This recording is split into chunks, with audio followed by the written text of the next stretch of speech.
Hey, this is guys talking about stuff. It's me and Alex this week. Yes, the Yeah, world famous no, me. I mean, The world for the most famous part, Yeah, me. we should make T-shirts, and it's guys talking about stuff, and on the back it says with me Yeah. and Alex, Yeah. and it's bullet points. Yeah. So nobody knows who you are. Yeah. They don't know your name, Kevin. They know you as me.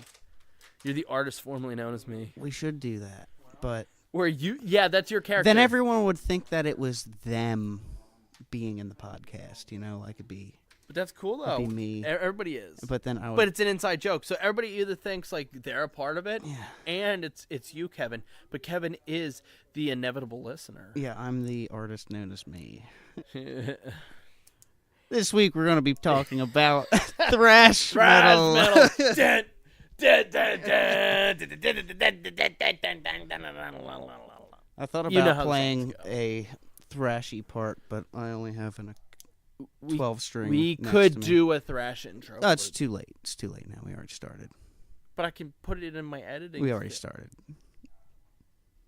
But why? So you guys So, listen to thrash the me- intro, and it's awesome, right, guys? And then we don't record it. So then we don't do an intro, and then just like we could do it a cappella and be like, "Ba, ba, ba, ba, ba, ba, ba."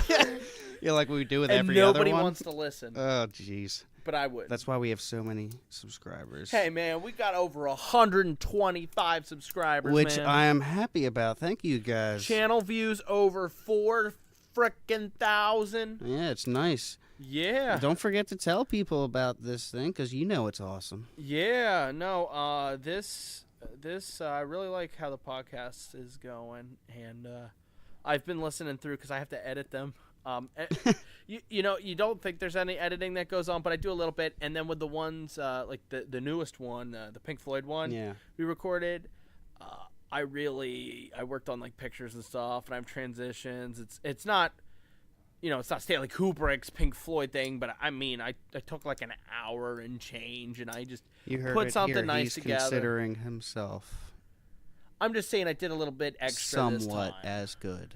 Yo, as I'm like the Stanley next Kubrick Kubrick. because I edited some pictures together of some Pink Floyd album covers, man. I'm better than Salvador Dali. I'm an original man. Is it at least on the album that we're talking about? Like Yeah. You linked it up. But I also have other pictures. But usually it's not talking about the people. I have like different things. I have one where it's like a whole bunch of their posters. See, it's funny I'm asking about this with a podcast that I'm also on. Yeah. I'm asking about. Kevin's like, yo. So our video has pictures on it?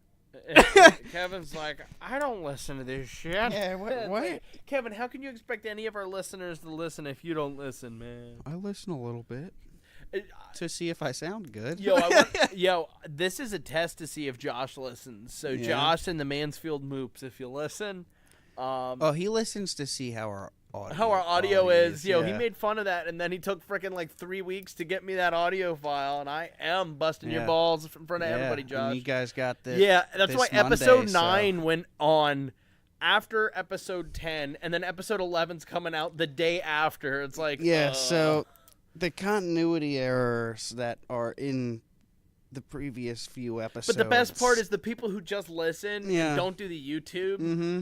channel. So, guys, if you're just listening to this on the podcast channels, go over to the YouTube, do that up. Yeah. But, yeah, for people who are just discovering this on the podcast channels, they don't know that all this was on YouTube first. Yeah. So That's true. So it's funny that like they're like, why the fuck is he telling me to subscribe?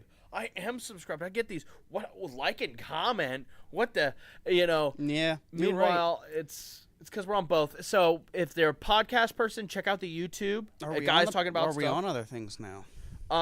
Yes, but I haven't promoted it to anybody, so nobody knows. So anybody Yeah, who's not found even this, me, the other host. yeah, like I got That's like all right. it up yesterday, but I don't even think it's public. I think I have it set as it's like private because I have to edit just it. now. I put them on to edit them because like a handful of them clipping spots, and I want to like not have them clipping spots. Yeah.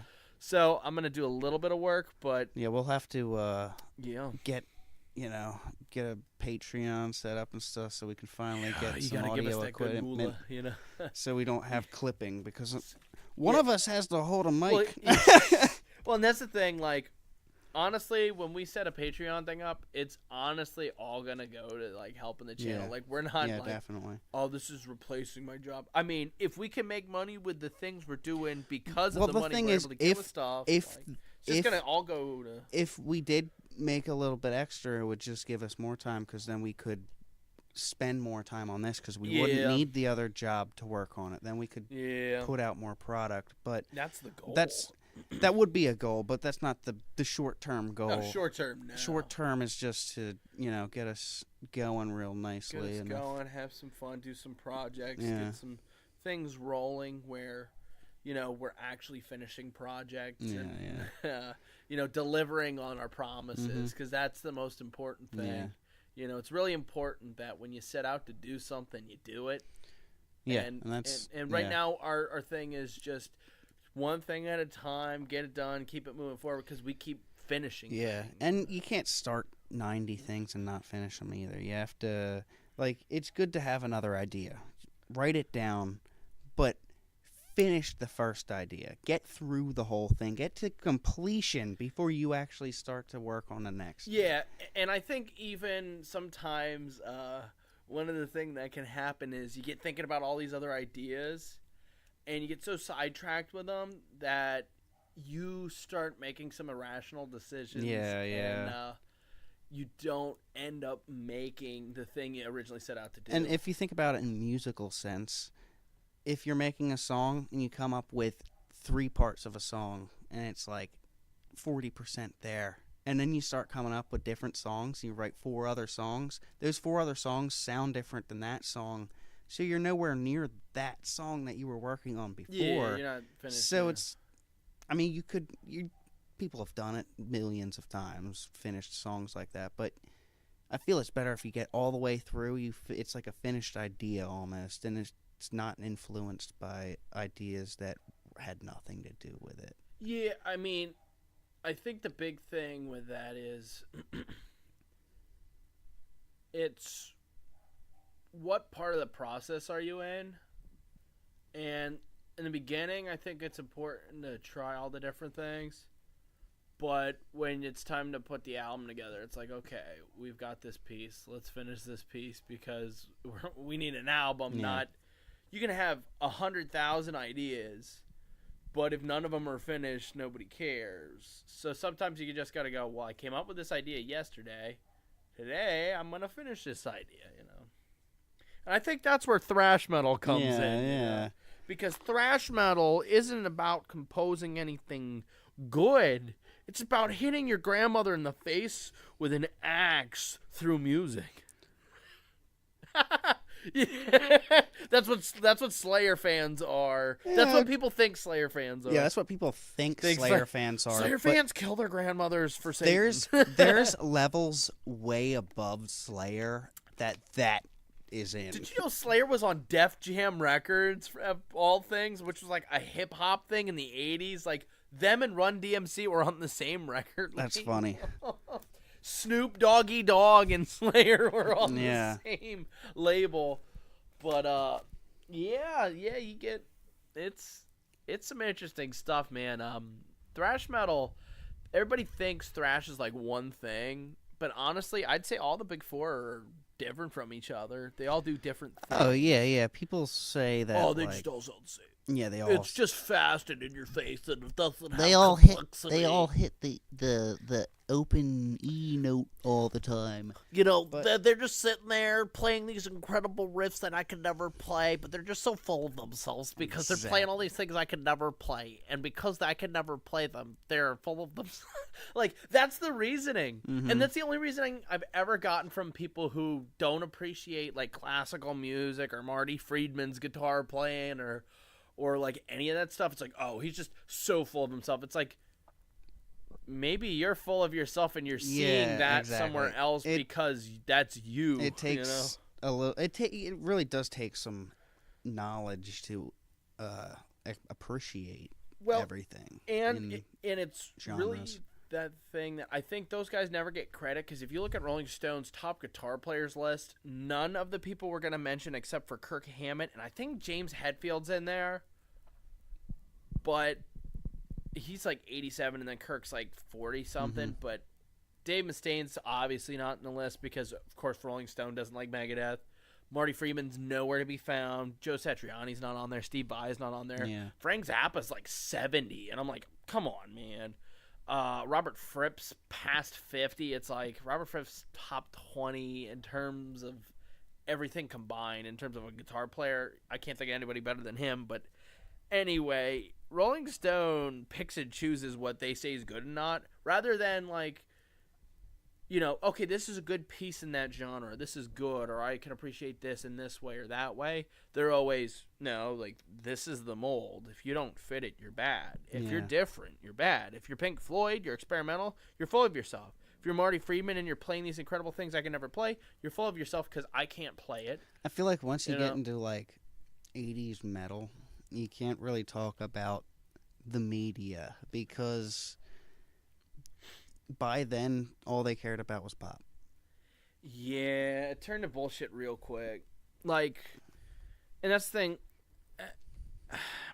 The 80s, and that's why some people do call the 80s, like, the decline of Western civilization. Like, when the 80s hit, we still haven't recovered. Because, I mean, right now, it's like a bastardized, ugly cousin of the 80s. Like, right now, we're living in a time that's like an ugly painting version of the 80s. Like, if somebody tried to recreate it but couldn't because they didn't have the talent, that's what we're doing. So we're dealing with auto-tune, and instead of the rap being fun, jumping around and having a good time, it's auto-tune, the thing that makes, even if you just can't sing, So it takes somebody who sounds like, motherfucking head, gonna go down, gonna do that thing with the little... Yo, motherfucker! Hey, motherfucker, get into the sea, gonna motherfucker to the sea. Never know where they're gonna go, where they're gonna see, when they're gonna get, you know, any of that kind of shit. And, I mean, I do appreciate some modern rap stuff, and, like, a guy like, you know, Childish Gambino is pretty inventive with what he's talking about, and one of the big guys, I can't believe I'm blanking on his name, Kendrick Lamar. Well, I feel like... I mean, there's quality in the lyrics, but I'd say it's on a... Today with music, the people that are more pop, like famous and pop, it's all the pop shit, they're the people that aren't doing, like, the harder work of it. Yeah, well, they have everything written for them, and they're told what to wear, they're told what to do. Now, they do have to do everything they're fucking told to. They have a hard life because they're the face of something, and, like, they have a lot to... You mess up, then everybody's telling you to kill yourself and all that kind of bullshit. Exactly. So, like, it's a whole different thing. There's a huge portion of people that hate you, a huge portion loves you, but... You know that at any given time, there's somebody who would love to punch you in the face. Like, I'm not going to say it's true for every single artist, but a lot of them aren't doing the creative work. We don't live in They're just doing the performance. Yeah, well, we don't live in a time where the best musicians are the most famous. We live in a time where the famous musicians are the attractive yes men. Yeah. People who are willing to do whatever they're told to, and they're good looking. So they're easy to sell. And the record label, well, we can always auto-tune them. We know what notes they're going to play because we have two guys who write every song. Yeah. I'm not joking. If you look at who's written most of the top 40 hits on the Billboard chart right now, most of them are going to be from these two different guys, a Swedish guy and an American guy, and they both account for, like, the equal in total, like 75% of the hits on the top 40. And it's, you know, they just sit there and they go, okay, well, we're going to go... Ba, ba, ba, ba, ba, ba, you see though, once all this pop stuff dies out, they're going to be amazing. They're going to be like Jimmy Page of this time because he did all the session work back in the 60s. They're doing all the session work now. Yeah, but their stuff is shit, though. That's the difference. Like, well, it's basic and not good. That's true. And it's so overproduced, nothing sounds real. Well, a lot of it. Nothing sounds more real than a real recording of an acoustic and somebody just singing. Yeah. And that's one of the reasons why people shit on Bob Dylan all the time. It's because they listen to the most processed, like, they listen to the Kraft mac and cheese of music. And I'm talking about Bob Dylan, which is, like, wholesome as fuck. They're listening to songs made with recipes. And, like, Bob Dylan, and he he played. wrote the fucking cookbook, yeah, he man. played that shit. You know? And that's the thing that we just live in a time where Bob Dylan would never have been allowed to exist nowadays because they're like, oh, well, he's not the most attractive guy, his voice isn't perfect, and we're never going to be able to sell him to the girls. And that's why you need to look to the underground bullshit, for more. Well, and that's one of those things innovative where stuff. I get so mad at the metal community for one thing. They're not inclusive of other people. Yeah, exactly. They're like, we love metalheads, and if you're not a metalhead, you fucking suck and you're terrible. Everything else is bad. Everything else isn't good. And it's like, if you were a little more inclusive and your music was a little more inclusive, like, I'm talking about dial it back to the 90s, you're going to be inclusive. Stuff where it's like, nobody's going to listen to that shit. Yeah. And but if you do, like... Even the people that do listen to that, if you go to a concert, you're one of them, everyone has this view of, like, everyone's pushing each other, fighting, throwing each other around. No, it's actually really respectable. if people are doing the mosh pit, right? You're doing a circle, you're in a circle pit, right? Someone falls, within a split second, somebody picks them up to their feet. They're already back up so they don't get trampled. Like, if someone gets hurt in a mosh pit, people will stop and, like... I had a friend that they dropped their glasses, right when a show started up. Pit opened up around us, and the glasses fell off. This guy just held everybody back and let him find the glasses on the floor. There you go. So it's actually, like, not what you would imagine it to be. It's just aggressive music. The people are actually, like... Oh, yeah, no. It's just normal people. What I mean is the music... like the fans of music I know what you mean. Online. I know what you mean. People aren't, like... Like, if you went to a metal show and then some, like... What's... Like, I can't say rock, because if, like... Some Pink Floyd, if some Pink Floyd type band played at a metal show, everyone would be like, "The fuck is this?" Like, you kidding me? Like, that's how it wouldn't get. They're not inclusive, but at a rock show, you could have Pink Floyd, you could have a metal band there. Yeah, and I mean, nobody like. And that's the thing. Rock is a very inclusive genre. Yeah. It always has been, and I think the problem lately is there is a big problem with the rock community because every subset and subgenre is so full of themselves and they think everybody else fucking sucks. I mean, you can't talk to any fan base and have them admit that any other one has validity. It's like, what the fuck? It's like, what happened to the back in the day where it's like, oh yeah, I like rock music. And you could like the Grateful Dead, Pink Floyd, Black Sabbath, and Zeppelin all at the same time, put them all back to back, and they sounded nothing alike. Yeah. You could put the Beatles, Rolling Stones, and the Who on, and sound nothing alike, Yeah. but you liked all of them. Jimi Hendrix sounded nothing like them, but you had that too. Creedence, Clearwater, Bob Dylan, and fucking Elvis. You know, all these different things. You could have liked everything. And nowadays, it's like, I like Pierce the Veil, everybody else sucks. Or it's like, I like Avenged Sevenfold, and you like that outdated old person music because Metallica sucks. It's like, you realize your favorite album is the Black Album by Metallica because that's all that Avenged Sevenfold is now. Like, a lot of metalheads are only heavy. Like, they're all heavy. Like, you and they'll say that's not metal. If it isn't metal, then it's not good. Like, yeah, like, if someone Not that heavy, likes man. someone that likes metal, you play the Who next to them, and they're just like, turn that the fuck off. Turn it off. It's not heavy enough. It's not metal, man. And it's like, but it's the Who. It's fucking awesome. It's the Who, man.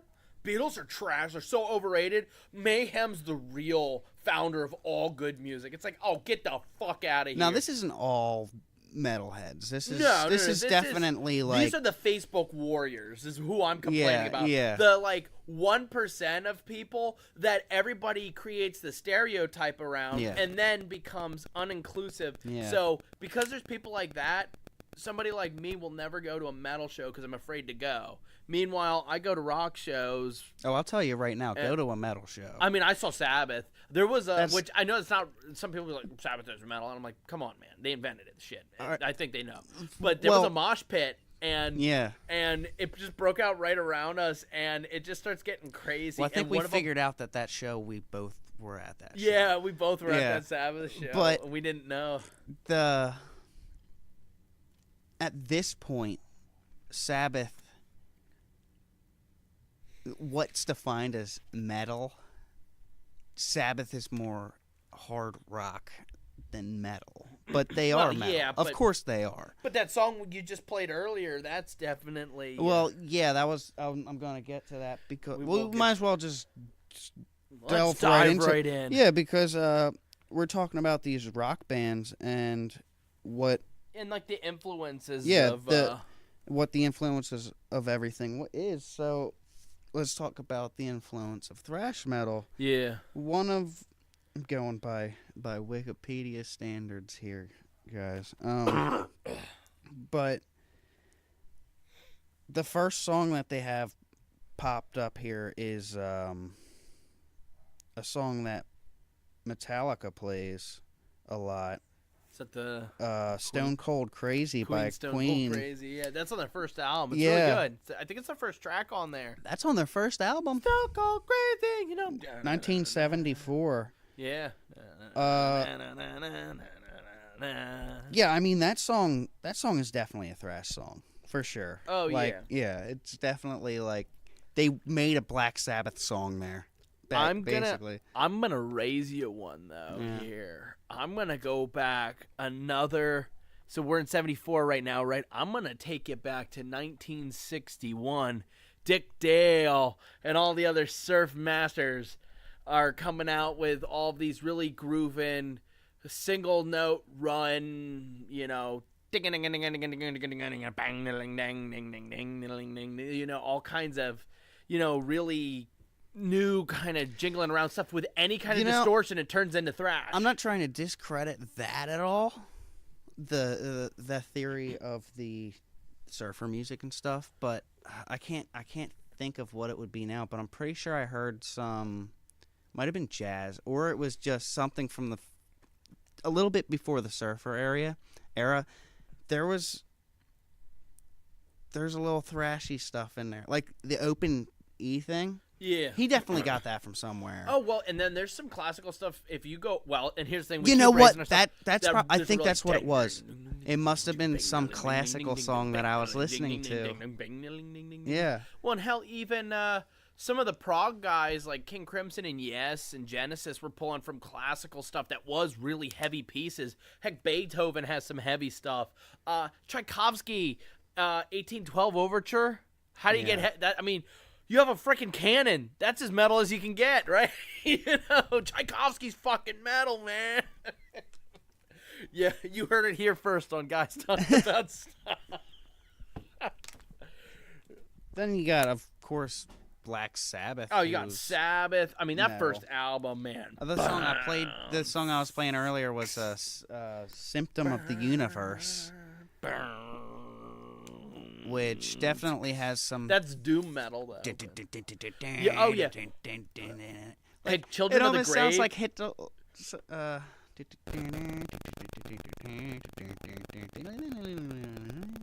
sounds like that song. The Symphony of the Universe almost sounds like that. Megadeth or Metallica song. Which one? I think it's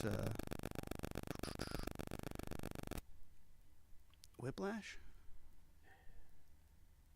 No. Oh well. Forget about it. It's Hit the Lights, I think. Yeah.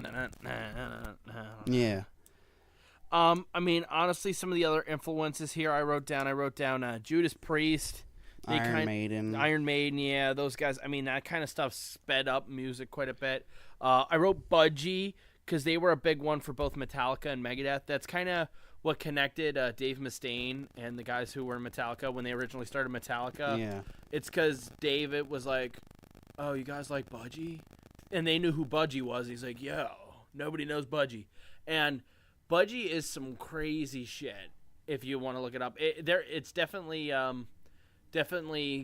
like inspiration for thrash metal, but the Bread Fan by Metallica, if you know that song, it's from Budgie. Yeah. Bread Fan, na na na na na na na na na, you know, that's from back then. Hocus Pocus Focus, that's kind of was an early kind of thrash idea where it's very, you know, almost Hall of the Mountain King rock prog kind of piece, but it's so awesome. I mean, that's one of my all-time favorite tracks. Hocus Pocus Focus. You say the whole thing, and it's really good. I mean, there's so much stuff. Deep Purple. Oh yeah, Deep Purple. Deep Purple definitely. Yeah. Zeppelin. I mean, they really heavied stuff up, and I mean, Communication Breakdown. You can't tell me that's not a heavy tune, or definitely like for 1969, people were not ready for that shit. Are you kidding? Yeah, definitely not. That song was like that song was almost thrash. You say you contribute it to more punk style, which a lot of people do, but I think it's more heavier metal. I'm like, this is a metal song, and everyone's saying that Whole Lot of Love was the first like metal type song. Whole Lot of Love is heavy as hell, but yeah, Communication Breakdown. I mean, na na na na na na na na na na. I mean, it's just so good. And then, I mean, you got Motorhead too. Motorhead. I mean, Lemmy, he played with everyone. Yeah. Venom, which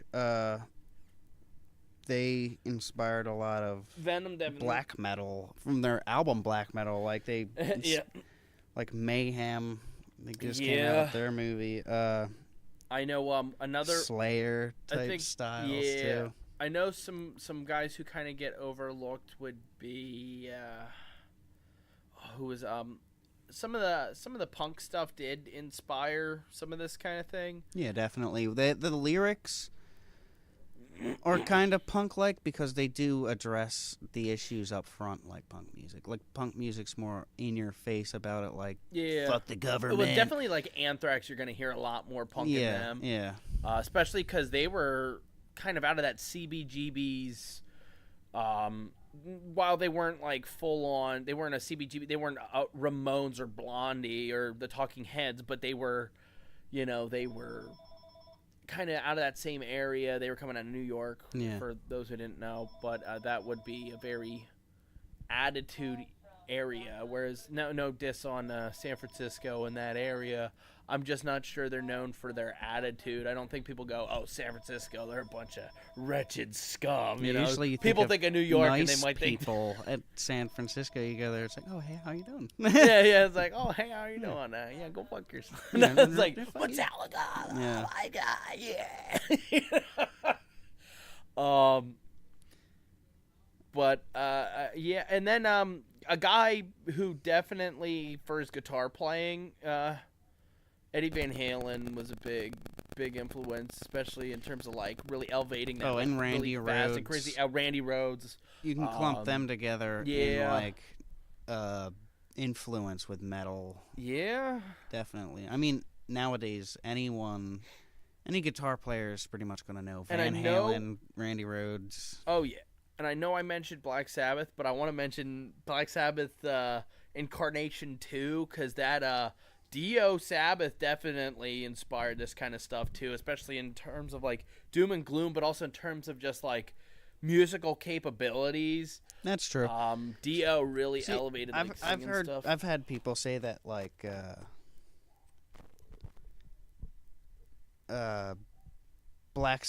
Dio's Black Sabbath is so much better than Ozzy's Black Sabbath, but I almost see it as a different band. It is kind of, and that's why I liked when they changed their name to Heaven and Hell when they did the reunion in 2005. I thought it was just the tour. No, they did an album. You never heard Heaven and Hell? Oh, I knew the album. Well, no. I thought it was a Heaven and Hell tour. Well, they came out as a band, and they released a new album worth of material in 2005. I think it was. All the band, all Yeah, the it was members? Dio and Tommy. It was and all that. That's cool. I didn't know that. I mean, I heard. I mean, who hasn't heard fucking Heaven and Hell? Son of a bitch. Are you accusing me of not listening? You accusing me of not being a metalhead? But yeah, Ozzy's Black Sabbath with Tommy Iommi and all the and Bill Ward so and I'm blanking on the other. I feel like a dickhead. That's okay. There's a lot of people that don't know any members except for Ozzy, because who doesn't know Ozzy? Who doesn't know the Ozman? Who went from Black Sabbath to just doing his own solo gig, which kind of was thrashy. Well, it inspired. I mean, how could you say Crazy Train was not influential with this genre? Going back to the Randy. And then, I mean, after the influences, comes the big four. You've got, in any order you want to say them, but I typically go Metallica, Megadeth, Slayer, Anthrax, which is kind of in order of their quality, in my opinion. I know some Anthrax people, though. Believe it or not, I know some guys who are like, Anthrax is the best of the big four, and they go, they're so underrated. And they are underrated. Anthrax was the first metal concert that I went to. I've seen them a couple times. They're really good. They put on a good show. Oh, I'm sure. There's old motherfuckers jumping around the stage. It's funny. It's spreading the disease. It's is awesome underrated. to like. They're still going. Yeah. Have you ever heard? You've heard their albums, right? You've heard like Spreading the Disease and Among the Living. Yeah. Yeah, they're both really good. Like Yeah. I think Spreading the Disease is pretty underrated. And I know, for like Slayer, I know notable albums like How Do You Not Talk? Oh, like Slayer Rain put out Blood. what? 14 something albums. They have a lot. What's their of first music. one? Their first album was That's it's 83. The one with like a demon guy on the it's got a minotaur on the front. It's oh man, I'm totally blanking. You messed me up there. You messed me up, you son of a bitch. Here, I can figure it out real quick. Yeah, I think we've kind of gone from like the influences up until, I guess we'd say we're probably about 1982, 83 in that range. So while you look that up, Kevin. Yeah, Show No Mercy was their first Show album. No Mercy. It came out in 1983. And I know from Metallica, they did have like demo stuff come out earlier, like Jump Into the Fire and like Metal Up Your Ass and that kind of stuff. Well, they wanted to name it. They wanted to name the first album that, Metal, and the record company wouldn't let them do it. Yeah, but there were some bootlegs and demos and stuff that got out as Metal Up Your Ass that some people have. But the Dave Mustaine era of Metallica is an interesting time. I think it gets really overlooked among historians and sites like Rolling Stone, like magazines and corporations and stuff like that. Like Rolling Stone doesn't acknowledge Dave Mustaine for anything. He's nowhere to be seen, but they always talk about like early Metallica and how important it was, and it's like, the fuck? They're just like, yeah, he made Metallica. He's like, he was the best one. He made the best music. And then they're just like, yeah, and then he just went and made Megadeth. That's all he did. Yeah. That's all he did. He just went and made another big four band. Yeah, and think about that. Dave Mustaine was part of Metallica, but kind of built that, and then got kicked out because James Hetfield or Lars Ulrich, I think, kicked his dog. Yeah, it was all because his dog scratched the hood of his car. So, Lars, pushed it off and kicked it, and Dave's like, fuck off, man, what the fuck? Oh, I'd beat the shit out of him. Yeah, well, and then Dave's like, what the fuck? So I think he did shove him, and then Lars was like, you're out of the fucking band, you get the fuck out of here, I never want to see you, and, threw his sticks at him and shit. That's, that's how it went. I read Dave Mustaine's book, and yeah. I thought it was something more than that. There were some other things, that's but a little stupid. That's the Franz Ferdinand thing. You know how World War I, there was all these things happen, and then Franz Ferdinand got assassinated? That was the Franz Ferdinand. There was a lot of stuff between them to that point. Yeah. Just between me and somebody else we know. I mean, Lars Ulrich, came from Denmark Yeah, he's a weird dude. because of a newspaper. Or who was it? I think Lars and James Hetfield both put newspaper ads out for a band, and they found each other that way. Yeah. And then they made Metallica through a newspaper ad. Yeah, and then after that era, Dave tried to reform things, and from what I gathered, he actually, the original thing he got together after was like him and Kerry King. Yeah, and Kerry King was in Megadeth for like a month. And like they kind of started some things up, and then he left, and then like Slayer happened. Well, what I heard was Kerry King and Jeff Heineman were trying out for the same band, and they said fuck that, and they just went and made their own thing, and they got Tom Araya and all that. Oh really? Yeah, and Dave Lombardo. Well, I remember like with Dave Mustaine, his thing was he was trying to find the singer, and I think it was because he couldn't find it. That's why he did it. Kerry King and Henneman left, and then Dave's like, well, fuck it, and then he got Ellefson, and he's like, well, I guess I'm just gonna sing, and then they got what Gar Samuelson as the drummer, and the other guitar player was Chris Poland. Yeah. So the original band, was Dave Mustaine, David Ellefson, Gar Samuelson, and Chris Poland. Chris Poland can play, man. People never give him enough credit when they talk about like thrash guitar players. Yeah. You listen to the first two Megadeth albums, Killing Is My Business and Peace Sells, you hear Chris Poland play and him and Dave going back and forth doing some crazy stuff. It's so good. Oh.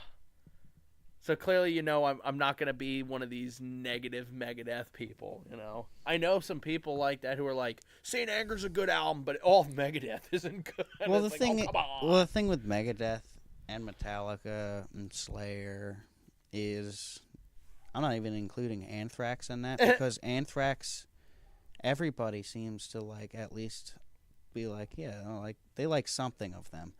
But with Megadeth, Anthrax, and Slayer, there's a lot of fans that are like, Megadeth sucks, Metallica's the best, or like, fucking Slayer, fuck Megadeth, or like, they're always like, yeah, or Metallica sucks, Megadeth's the only good band, or whatever, Like, I mean, there's so many different views on everything. Yeah. There's always gonna be that guy, but yeah, I've always just noticed that with that type of thing. Because, I mean, there's in other genres, there's never been like a big four. Yeah, I mean, if you think about it, like, technically there have like the big four, like Pink Floyd, Led Zeppelin, but they like, no one's just like they're the big four, and they haven't had a concert. It's kind of funny that you mentioned that, because I would argue that when grunge happened, they had a big four. It was Nirvana, Pearl Jam, Alice in Chains, and Soundgarden. But yeah, that was after. It's after. So yeah, well, and beforehand, you could argue in the mid '60s, you would have had at one point you'd have had Beatles. Well, at one point in 1969, you would have had Beatles, Frank Sinatra, Stones, Dean Martin, Pink Floyd, Zeppelin. That's what I'm saying. You had all those bands, and they were all great, but like they were never like these four are on the pedestal, Well, because I almost feel like Metallica, Megadeth, Slayer, and Anthrax all inspired their own kind of like the underlings, and like each kind of led to their own kind of subgenre of metal in a way. If you don't look at the things that led up to thrash metal, you would have to say those four bands made thrash metal. Yeah. Because they were the first, like, Metallica came out, and you're just like, the fuck is this? It's thrash metal. That's what you name it. Came out in 1983, like, nobody heard that before. And then, like, and then there's Megadeth, which is a step up. And then there's Slayer, which is like the top level of thrash that you can get to. And it's like the most extreme level. For my personal opinion of thrash. I'm sure that's definitely not true. So you're saying like, well, you're not necessarily saying on like a term of like quality. You're saying on like the thrash dial, like we needed to be more thrash. Because Metallica will stop a song in the middle of it and then do some noodling in a clean setting. I'm saying like Slayer's the top level, and then once you get heavier than that, it starts to get into more. It's a different things. genre. Yeah. Well, and even like and that's why I did kind of divide my thing up. 91, because like after Seasons in the Abyss, I'd argue Slayer isn't a thrash band after that point. Like their music turned into something a little darker and deeper. Well, not like deeper like metaphorically, but deeper in like a like it got like they tuned down, like it got dark, and they added a little doom metalish to it. It turns more into like little like doom, not quite groove. They pulled on the satanic aspect of it a little bit more. Well, they got away from Dungeons and Dragons. They went deeper in the dungeon. Well, and then I also wrote down maybe some other bands to kind of talk about, but I know I mentioned Creator. I have Sepultura, Beneath the Remains. Sodom. That's a German one. Exodus, Bonded by Blood is like an album. And a band, Kirk Hammett came from Exodus. Kirk Hammett formed Exodus. He came up with the idea, and then he actually left to go to Metallica. I think if Anthrax wasn't in the Big Four, I think Exodus would. Or not Testament? What about Testament? Alex Skolnick, man. Alex Skolnick. That's the debate with me. It's either Testament or Exodus, but I feel like they would go with Exodus, but... They would. I feel like Exodus is a more original than Testament. Like, no diss on Testament. But, like, Practice What You Preach, I mean, that's a great album. It's a crazy...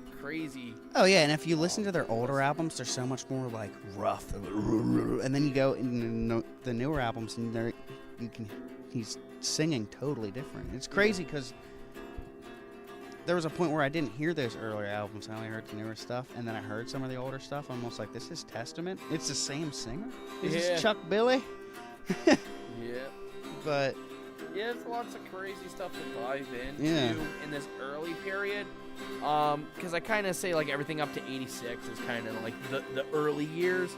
And that's pretty much, by 86 to this point, like, album-wise, we've had Metallica release Kill 'Em All, Ride the Lightning, and Master Puppets. Megadeth has had Killing Is My Business and Peace Sells. You have, from Slayer, we have, Show No Mercy, Rain and Blood. Is there another one I'm missing? From Slayer? Some Slayer, up to 86. Un momento, por favor. Spreading the Disease from Anthrax is 85, so you have that over there. In there too. Poor Anthrax. Their best album is in 87. So I'm like, they're part of the next wave. Like Anthrax, like Among the Living is like, it is their best album. Before 86. So like 86 and before.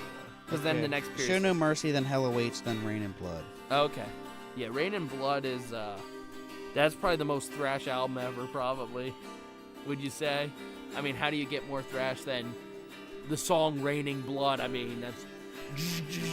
I mean, I couldn't even do that with my mouth to get it to sound right.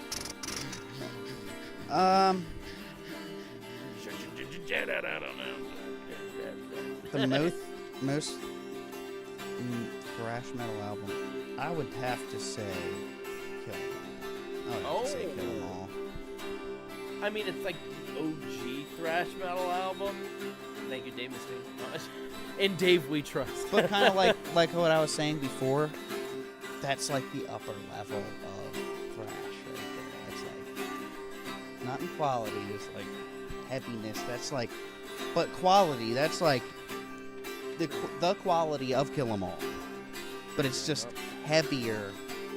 It's a heavy level, you know?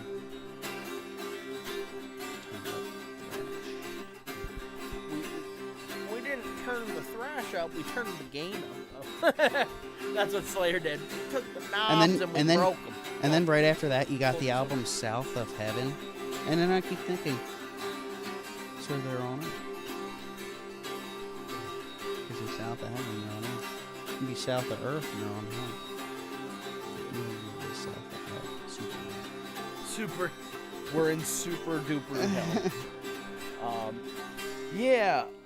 In that next period, you know, after that early years kind of stuff, we go into that 87 and 91 period. I kind of marked out, and I kind of marked that as the development, turning it into an art form, and the extremes start showing up. And what I mean by that is the development means, like, I mean, honestly, we look at all of the big four, we start seeing some new bands come around.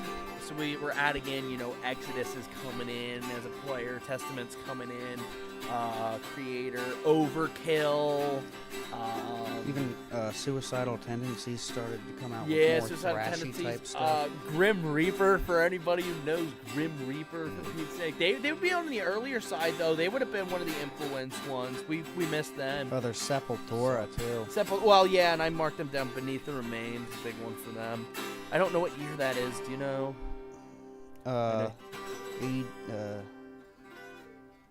Late 80s. That's what it says here. It's their third album. And then, well, later on we're gonna talk about Roots, Bloody Roots. Yeah, you know that's a very interesting one. Oh, there's his newer band Soulfly, Sepultura singer Max Cavalera. Are they like new thrash? You'd have to listen to it. It's some weird stuff. It gets like tribal. Well, Yeah. I can believe that. Cause but they get. there's a song called Terrorism. I think it's Terrorism. And Tom Arai sings on it. Oh, okay. It's like I was like, where are you fighting going terrorism with the music. It's a good song. It's a good song. Check it out. But Tom Araya sang on an Alice in Chains song, and when I found that out, that was like the coolest thing ever. Yeah, I was like, oh my god. That's interesting.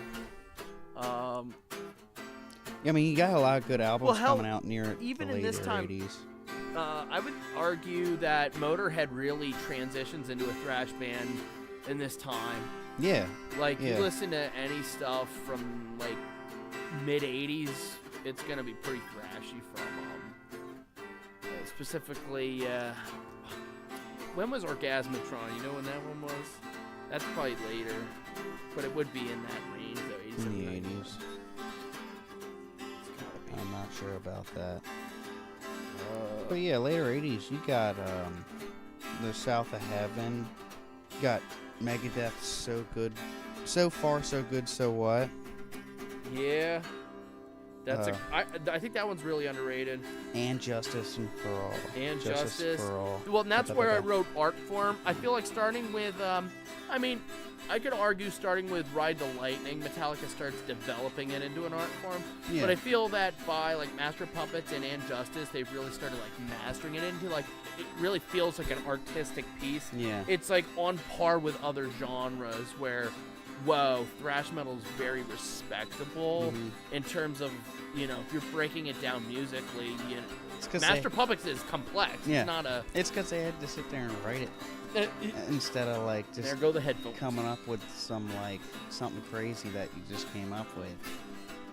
Orgasmatron was 86, so 86? I am on par here. I thought so. A little earlier era of the that section.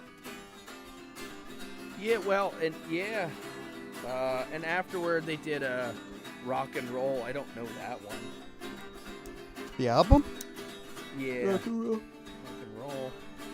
I probably know some familiar with stuff that on one. it. And then No Sleep at All was a live album. Okay. And then 1916 would be 91, and that is kind of a transition for them. Yeah. That's why I kind of wrote to stop at 91, because I feel like it really transitions out of thrash. It changes. I was thinking the same thing, because then 91 you get the Black Album, which it has a track or two on there, which is thrashy, but it's not a thrash Nothing Else album. Matters is not a it's not a thrash song. And that's why thrash fans typically hate the Black Album, I found. Whereas fans who are like metal fans. Yeah, if you want like appreciate everything. I take that back with the Kill 'Em All. Kill 'Em All is probably my favorite album of Metallica. What you said before with the best thrash thing, I'd say Master of Puppets. Yeah, Master of Puppets. That is the most thrash or the best. Most, like that's the thrash. Like Pinnacle. if you say thrash, that album like, comes to your mind. Master of Puppets. Yeah, like that's the thrash. I wouldn't fight you. I would say that's like the. You say Rain and Blood, you could go like that's kind of extreme metally. Like, you know, it kind of gets up there. Well, then I guess I would say, then I would go back to Kill 'Em All, because I feel like Master of Puppets, they've kind of mastered some other things, and it's not just thrash. Like, Master of Puppets goes into different areas. Battery has the acoustic thing. There's some people who say it wasn't pure it's thrash. I would also agree with you with that. Kill 'Em All was a pure thrash album. Because that's how they were feeling then. And that's how it should have been, though. I mean, nowadays they're not making. Could they make a thrash album? There's the question. Hardwired is thrash. It's as good as Kill 'Em All. I told you. You should see how I'm looking at it. Hey, this is Guys Talking About Stuff. It's me and Alex this week. Yes, the world famous me. The world famous me. Yeah, we should make T-shirts, and it's Guys Talking About Stuff, and on the back it says with me and Alex, and it's bullet points. Yeah. So nobody knows who you are. Yeah. They don't know your name, Kevin. They know you as me. You're the artist formerly known as me. We should do that, but. That's your character. Then everyone would think that it was them being in the podcast, you know, like it'd be. But that's cool though. It'd be me. Everybody is. But then But it's an inside joke, so everybody either thinks like they're a part of it, and it's you, Kevin. But Kevin is the inevitable listener. Yeah, I'm the artist known as me. This week we're going to be talking about thrash metal. I thought about playing a thrashy part, but I only have a 12-string. We could do a thrash intro. No, it's too late. It's too late now. We already started. But I can put it in my editing. We already started. But why? So you guys listen to the intro, and it's awesome, right? Guys, and then we don't record it. So we don't do an intro, and then just like we could do it a cappella and be like, yeah, like we do with every other one. Nobody wants to listen. Oh, jeez. But I would. That's why we have so many subscribers. Hey, man, we got over 125 subscribers, which man. I am happy about. Thank you, guys. Channel views over 4,000. Yeah, it's nice. Yeah. Don't forget to tell people about this thing, because you know it's awesome. Yeah, no, this I really like how the podcast is going, and I've been listening through because I have to edit them. You know, you don't think there's any editing that goes on, but I do a little bit. And then with the ones like the newest one, the Pink Floyd one, we recorded. I worked on like pictures and stuff, and I have transitions. It's not, you know, it's not Stanley Kubrick's Pink Floyd thing, but I mean, I took like an hour and change, and I just put something nice together. Considering himself. I'm just saying I did a little bit extra somewhat this time. as good. Yo, I'm like Stanley the next Kubrick because I edited some pictures together of some Pink Floyd album covers, man. I'm better than Salvador Dali. I'm an original man. Is it at least on the album that we're talking about? Like Yeah. You linked it up. But I also have other pictures, but usually it's not talking about the people. I have like different things. I have one where it's like a whole bunch of their posters. See, it's funny I'm asking about this with a podcast that I'm also on. Yeah. I'm asking about. Kevin's like, yo. So our video has pictures on it? Kevin's like, I don't listen to this shit. Yeah, what? Kevin, how can you expect any of our listeners to listen if you don't listen, man? I listen a little bit. to see if I sound good. This is a test to see if Josh listens. So Yeah. Josh and the Mansfield Moops, if you listen. He listens to see how our audio, is. Yeah. He made fun of that, and then he took freaking like 3 weeks to get me that audio file, and I am busting your balls in front of everybody, Josh. And you guys got this. Yeah, that's this why Monday, episode 9 went on after episode 10, and then episode 11's coming out the day after. It's like, so the continuity errors that are in the previous few episodes. But the best part is the people who just listen and don't do the YouTube channel. So, guys, if you're just listening to this on the podcast channels, go over to the YouTube, do that up. Yeah. But, for people who are just discovering this on the podcast channels, they don't know that all this was on YouTube first. Yeah. So that's true. So it's funny that like they're like, why the fuck is he telling me to subscribe? I am subscribed. I get these. What like and comment? What the Yeah. Meanwhile, it's because we're on both. So if they're a podcast person, check out the YouTube. Guys talking about. Are we on other things now? Yes, but I haven't promoted it to anybody, so nobody knows. So anybody who's not found even this, me, the other host. Yeah, like I got like right. it up yesterday, but I don't even think it's public. I think I have it set as private because I have to edit just it. now. I put them on to edit them because like a handful of them clipping spots, and I want to like not have them clipping spots. Yeah. So I'm gonna do a little bit of work, but Yeah, we'll have to get a Patreon set up and stuff so we can finally get some audio equipment. So we don't have clipping because one of us has to hold a mic. Well, and that's the thing. Like, honestly, when we set a Patreon thing up, it's honestly all gonna go to like helping the channel. Yeah. Like, we're not like, definitely. oh, this is replacing my job. I mean, if we can make money with the things we're doing because of the money we're able to get with stuff, it's just gonna all go to. If we did make a little bit extra, it would just give us more time because then we could spend more time on this because we wouldn't need the other job to work on it. Then we could put out more product. But that's the goal. That would be a goal, but that's not the short-term goal. No, short-term, no. Short-term is just to, get us going real nicely. Get us going, have some fun, do some projects, get some things rolling where, we're actually finishing projects and, delivering on our promises because that's the most important thing. Yeah. It's really important that when you set out to do something, you do it.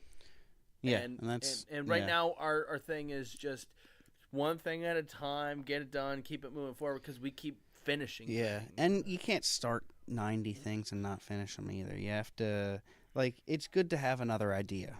Write it down, but finish the first idea. Get through the whole thing. Get to completion before you actually start to work on the next. Yeah, and I think even sometimes one of the things that can happen is you get thinking about all these other ideas and you get so sidetracked with them that you start making some irrational decisions. And you don't end up making the thing you originally set out to do. And if you think about it in musical sense, if you're making a song and you come up with 3 parts of a song and it's like 40% there, and then you start coming up with different songs, you write 4 other songs, those 4 other songs sound different than that song. So you're nowhere near that song that you were working on before. Yeah, you're not finished. So it's, people have done it millions of times, finished songs like that. But I feel it's better if you get all the way through. It's like a finished idea almost, and it's not influenced by ideas that had nothing to do with it. Yeah, I think the big thing with that is it's what part of the process are you in? And in the beginning, I think it's important to try all the different things. But when it's time to put the album together, it's like, okay, we've got this piece. Let's finish this piece because we need an album. Not you can have 100,000 ideas, but if none of them are finished, nobody cares. So sometimes you just got to go, well, I came up with this idea yesterday. Today, I'm going to finish this idea, And I think that's where thrash metal comes in. Yeah. Because thrash metal isn't about composing anything good. It's about hitting your grandmother in the face with an axe through music. Yeah. That's what Slayer fans are. Yeah. That's what people think Slayer fans are. Yeah, that's what people think Slayer fans are. Slayer fans kill their grandmothers for Satan. There's levels way above Slayer that is in. Did you know Slayer was on Def Jam Records, of all things, which was like a hip hop thing in the 80s? Like, them and Run DMC were on the same record. That's funny. Snoop Doggy Dogg and Slayer were on Yeah. the same label. But yeah, you get it's some interesting stuff, man.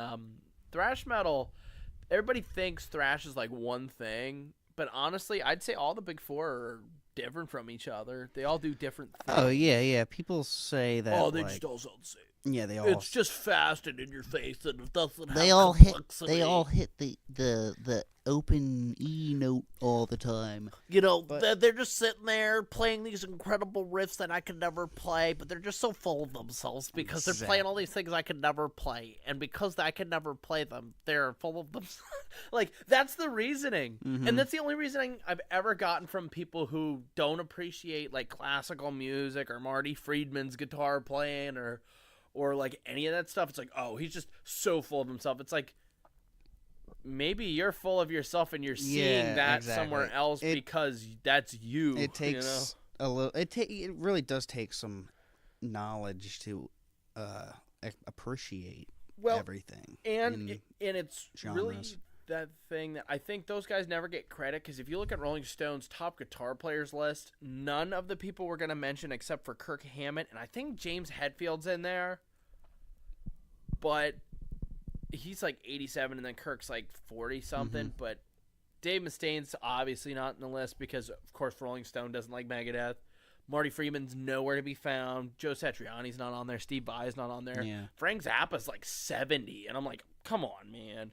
Robert Fripp's past 50. It's like Robert Fripp's top 20 in terms of everything combined. In terms of a guitar player, I can't think of anybody better than him. But anyway, Rolling Stone picks and chooses what they say is good and not, rather than like, you know, okay, this is a good piece in that genre. This is good, or I can appreciate this in this way or that way. They're always, no, like, this is the mold. If you don't fit it, you're bad. If you're different, you're bad. If you're Pink Floyd, you're experimental, you're full of yourself. If you're Marty Friedman and you're playing these incredible things I can never play, you're full of yourself because I can't play it. I feel like once you You get know? into like 80s metal, you can't really talk about the media because by then all they cared about was pop.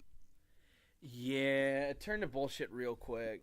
Like, and that's the thing.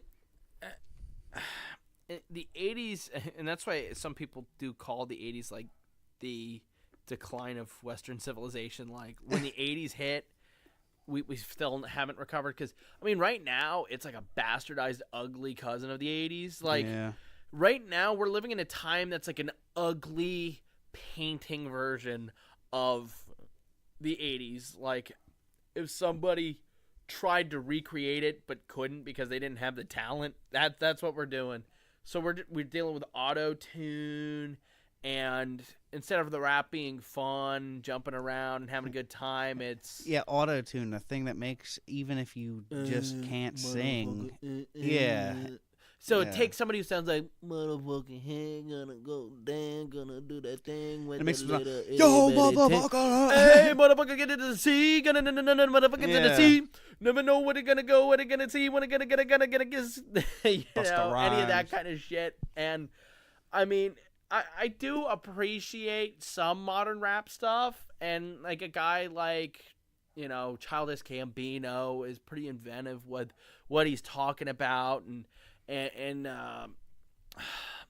one of the big guys, I can't believe I'm blanking on his name, Kendrick Lamar. Well, I feel like, I mean, there's I feel quality like in the lyrics, but I'd say it's on a today with music, the people that are more pop, like famous and pop, it's all the pop shit. They're the people that aren't doing like the harder work of it. Yeah, well, they have everything written for them, and they're told what to wear. They're told what to do. Now they do have They to have do a everything hard they're fucking life. told to. They have It's a hard life 'cause you have to because do they're that. they're they're the face of something, and like they have a lot to. You mess up, then everybody's telling you to kill yourself and all that kind of bullshit. Exactly. So like, it's a whole different thing. There's a huge portion of people that hate you. A huge portion loves you, but you know that at any given time, there's somebody who would love to punch you in the face. Like, I'm not gonna say it's true for every single artist, but a lot of them aren't doing the creative work. We don't live in They're a time... just doing the performance. Yeah, well, we don't live in a time where the best musicians are the most famous. We live in a time where the famous musicians are the attractive yes men. Yeah. People who are willing to do whatever they're told to, and they're good looking. So they're easy to sell. And the record label, well, we can always auto-tune them. We know what notes they're going to play because we have two guys who write every song. Yeah. I'm not joking. If you look at who's written most of the top 40 hits on the Billboard chart right now, most of them are going to be from these two different guys, a Swedish guy and an American guy, and they both account for like the equal in total, like 75% of the hits on the top 40. And it's, you know, they just sit there and they go, okay, well, we're going to go ba ba ba ba ba ba. You see though, once all this pop stuff dies out, they're going to be amazing. They're going to be like Jimmy Page of this time because he did all the session work back in the 60s. They're doing all the session work now. Yeah, but their stuff is shit, though. That's the difference. Like, well, it's you know, basic and not good. That's true. And it's so overproduced, nothing sounds real.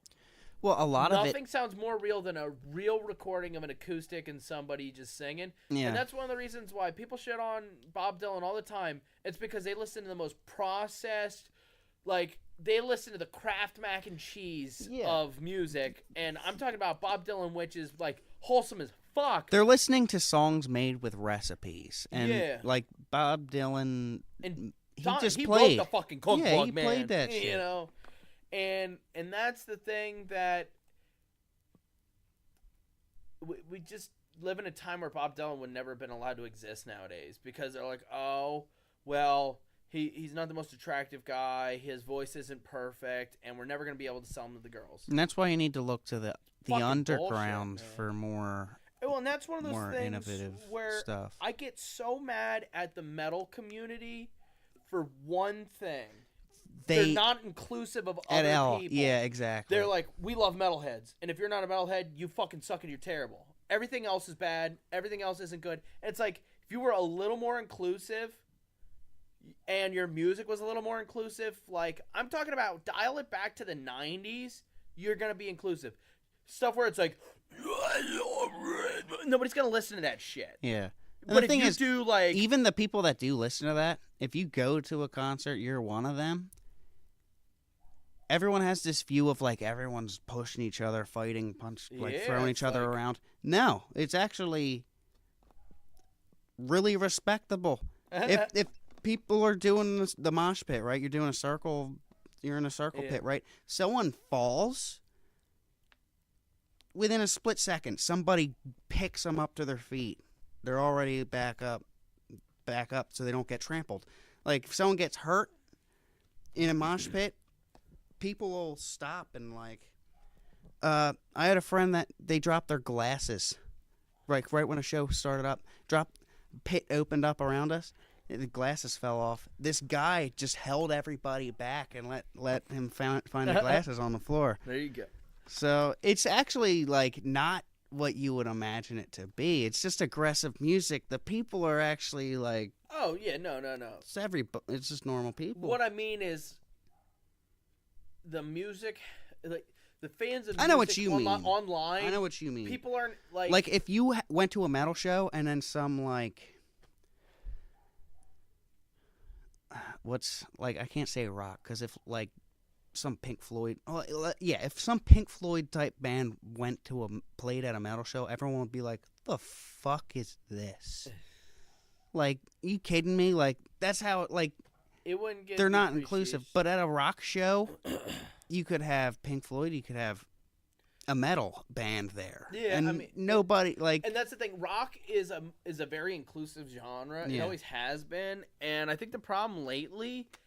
There is a big problem with the rock community because every subset and subgenre is so full of themselves and they think everybody else fucking sucks. I mean, you can't talk to any fan base and have them admit that any other one has validity. It's like, what the fuck? It's like, what happened to the back in the day where it's like, oh yeah, I like rock music. And you could like the Grateful Dead, Pink Floyd, Black Sabbath, and Zeppelin all at the same time, put them all back to back, and they sounded nothing alike. Yeah. You could put the Beatles, Rolling Stones, and the Who on, and sound nothing alike, Yeah. but you liked all of them. Jimi Hendrix sounded nothing like them, but you had that too. Creedence, Clearwater, Bob Dylan, and fucking Elvis. You know, all these different things. You could have liked everything. And nowadays, it's like, I like Pierce the Veil. Everybody else sucks. Or it's like, I like Avenged Sevenfold, and you like that outdated old person music because Metallica sucks. It's like, you realize your favorite album is the Black Album by Metallica because that's all that Avenged Sevenfold is now. Like, you a know? lot of metalheads are only heavy. Like, they're all heavy. Like, you Oh, couldn't... and they'll say that's not metal. If it isn't metal, then it's not good. Like, yeah, like, if someone Not that likes... heavy, man. Someone that likes metal, you play the Who next to them, and they're just like, turn that the fuck off. Turn it off. It's not heavy enough. It's not metal, man. And it's like, but it's the Who. It's fucking awesome. It's the Who, man.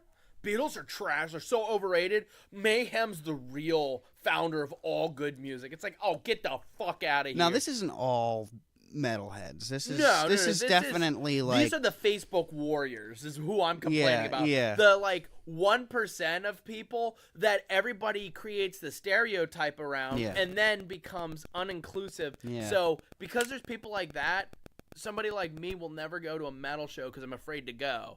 Meanwhile, I go to rock shows. Oh, I'll tell you right now, go to a metal show. I mean, I saw Sabbath. There was which I know it's not. Some people are like Sabbath is metal, and I'm like, come on, man, they invented it. Shit, Right. I think they know.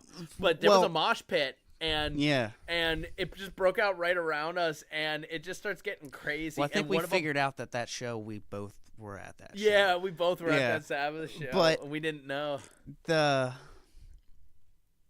At this point, Sabbath,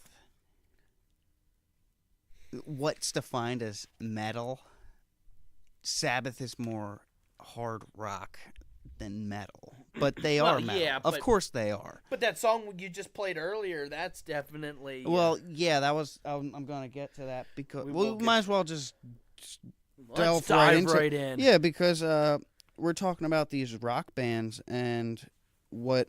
And like the influences of...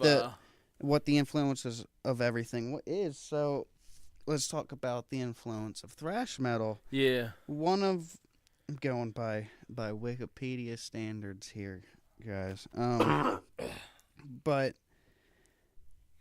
the first song that they have popped up here is a song that Metallica plays a lot. Is that the Stone Cold Crazy by Stone Queen? Cold Crazy, yeah, that's on their first album. It's really good. I think it's their first track on there. That's on their first album. Stone Cold Crazy, 1974. Yeah. Yeah, I mean that song is definitely a thrash song for sure. Oh yeah, it's definitely like they made a Black Sabbath song there. I'm gonna raise you one though here. I'm gonna go back another. So we're in 74 right now, right? I'm gonna take it back to 1961. Dick Dale and all the other surf masters are coming out with all these really grooving single note run, all kinds of, really new kind of jingling around stuff with any kind of distortion. It turns into thrash. I'm not trying to discredit that at all. The theory of the surfer music and stuff, but I can't think of what it would be now. But I'm pretty sure I heard might have been jazz, or it was just something from a little bit before the surfer era. There's a little thrashy stuff in there, like the open E thing. Yeah, he definitely got that from somewhere. Oh well, and then there's some classical stuff. If you go and here's the thing. You know what? I think that's what it was. It must have been some classical song that I was listening to. Yeah. Well, and hell, even some of the prog guys like King Crimson and Yes and Genesis were pulling from classical stuff that was really heavy pieces. Heck, Beethoven has some heavy stuff. Tchaikovsky, 1812 Overture. How do you get that? I mean, you have a freaking cannon. That's as metal as you can get, right? Tchaikovsky's fucking metal, man. Yeah, you heard it here first on Guys Talking About Stuff. Then you got, of course, Black Sabbath. Oh, you got Sabbath. I mean, that metal. first album, man. The song I was playing earlier was Symptom of the Universe,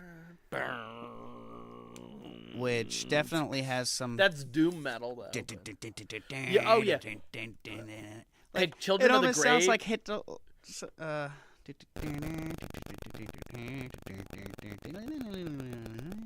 sounds like that song. The Symphony of the Universe almost sounds like that Megadeth or Metallica song. Which one? I think it's Whiplash? No. Oh well. Forget about it. It's Hit the Lights, I think. Yeah. I mean, honestly, some of the other influences here I wrote down Judas Priest, Iron Maiden, yeah, those guys. I mean, that kind of stuff sped up music quite a bit. I wrote Budgie because they were a big one for both Metallica and Megadeth. That's kind of what connected Dave Mustaine and the guys who were in Metallica when they originally started Metallica. Yeah. It's because David was like, "Oh, you guys like Budgie?" And they knew who Budgie was. He's like, "Yo, nobody knows Budgie." And Budgie is some crazy shit. If you want to look it up, it's definitely like inspiration for thrash metal. But the Bread Fan by Metallica, if you know that song, it's from Budgie. Yeah. Bread Fan, na na na na na na na na na. You know, that's from back then. Hocus Pocus Focus. That's kind of was an early kind of thrash idea where it's very, almost Hall of the Mountain King rock prog kind of piece, but it's so awesome. I mean, that's one of my all-time favorite tracks. Hocus Pocus Focus. You say the whole thing, and it's really good. I mean, there's so much stuff. Deep Purple. Oh yeah, Deep Purple. Deep Purple definitely. Yeah. Zeppelin. I mean, they really heavied stuff up, and I mean, Communication Breakdown. You can't tell me that's not a heavy tune, or definitely like for 1969, people were not ready for that shit. Are you kidding? Yeah, definitely not. That song was like that song was almost thrash. You say you contribute it to more punk style, which a lot of people do, but I think it's more heavier metal. I'm like, this is a metal song, and everyone's saying that Whole Lot of Love was the first like metal type song. Whole Lot of Love is heavy as hell, but yeah, Communication Breakdown. I mean, na na na na na na na na na na. I mean, it's just so good. And then I mean, you got Motorhead too. Motorhead. I mean, Lemmy, he played with everyone. Yeah. Venom, which they inspired a lot of Venom black metal from their album Black Metal. Like they, like Mayhem. They just came out with their movie. I know another Slayer type styles too. I know some guys who kind of get overlooked would be who was some of the punk stuff did inspire some of this kind of thing. Yeah, definitely. The lyrics are kind of punk-like because they do address the issues up front like punk music. Like punk music's more in your face about it, like fuck the government. Well, definitely like Anthrax, you're going to hear a lot more punk in them. Yeah. Especially because they were kind of out of that CBGB's. While they weren't like full on, they weren't a CBGB, they weren't Ramones or Blondie or the Talking Heads, but they were, they were kind of out of that same area. They were coming out of New York, for those who didn't know, but that would be a very attitude area. Whereas no diss on San Francisco and that area. I'm just not sure they're known for their attitude. I don't think people go, "Oh, San Francisco, they're a bunch of wretched scum." You know, usually people think of New York nice and they might think people at San Francisco. You go there, it's like, oh hey, how you doing? yeah, it's like, oh, hey, how are you doing? Yeah, go fuck yourself. Yeah, It's like, fuck you. Metallica, Yeah. oh my god, yeah. But yeah, and then a guy who definitely for his guitar playing, Eddie Van Halen was a big influence, especially in terms of like really elevating that. Oh, and like, Randy really fast Rhoads. and crazy. Randy Rhoads. You can clump them together in yeah. like influence with metal. Yeah. Definitely. I mean, nowadays any guitar player is pretty much gonna know And I Van know- Halen, Randy Rhoads. Oh yeah. And I know I mentioned Black Sabbath, but I want to mention Black Sabbath Incarnation 2, because that Dio Sabbath definitely inspired this kind of stuff too, especially in terms of like doom and gloom, but also in terms of just like musical capabilities. That's true. Dio really See, elevated like I've singing heard stuff. I've had people say that like